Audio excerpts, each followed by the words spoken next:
ലോകകപ്പ് ഫുട്ബോളിന്റെ ആരവം കുണ്ടറയിലും. കേരളപുരം പൂട്ടാണിമുക്കിൽ പോർച്ചുഗലിനു വേണ്ടി ഫ്ലെക്സ് ഉയർത്തി. കൊടികളുമേന്തി ഘോഷയാത്രയായി എത്തിയാണ് യുവാക്കൾ ബോർഡ് സ്ഥാപിച്ചത്. ലോകകപ്പ് ഫുട്ബോളിന്റെ ആരവം നാട്ടിലെങ്ങും ഉയരുമ്പോഴാണ് കുണ്ടറ കേരളപുരത്ത് പോർച്ചുഗലിനു വേണ്ടി ഒരു കൂട്ടം യുവാക്കൾ രംഗത്തുള്ളത്.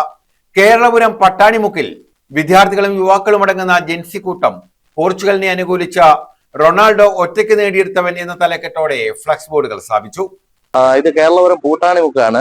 ഇവിടെ കുറെ കുട്ടികള് മാമാ സ്റ്റേഡിയം എന്നും പറഞ്ഞൊരു സ്റ്റേഡിയത്തിൽ അവര് ഫുട്ബോൾ ട്രയൽ ചെയ്യുന്നേ.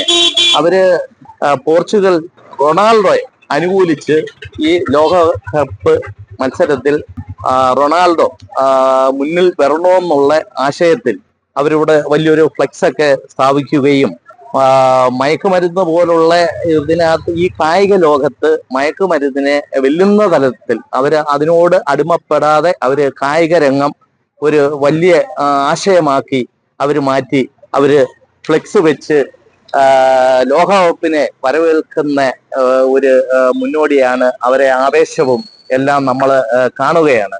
ജെൻസി കൂട്ടം ഒത്തുചേരുന്ന മാമാ സ്റ്റേഡിയത്തിൽ നിന്നും കൊടികളുമേന്തി ഘോഷയാത്രയായാണ് പൂട്ടാണിമുക്ക് ജംഗ്ഷനിൽ എത്തിച്ചേർന്ന ഫ്ലെക്സ് ബോർഡ് സ്ഥാപിച്ചത്. പോർച്ചുഗൽ ജയിക്കുമെന്ന ഉറച്ച വിശ്വാസത്തിലാണ് ഇവർ. ഞങ്ങള് കൂട്ടുകാരാണ്, ഞങ്ങളെല്ലാരും കൂടി പിരിവിട്ടാണ് ഈ ഫ്ലെക്സ് വെക്കുന്നത്. ഈ വട്ടം പോർച്ചുഗൽ ജയിക്കുമെന്ന് അനുമാനിച്ചാണ് ഞങ്ങൾ ഈ ഫ്ലെക്സ് വെക്കുന്നത്.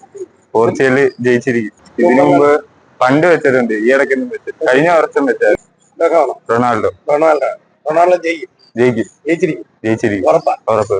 News bureau, Kundara.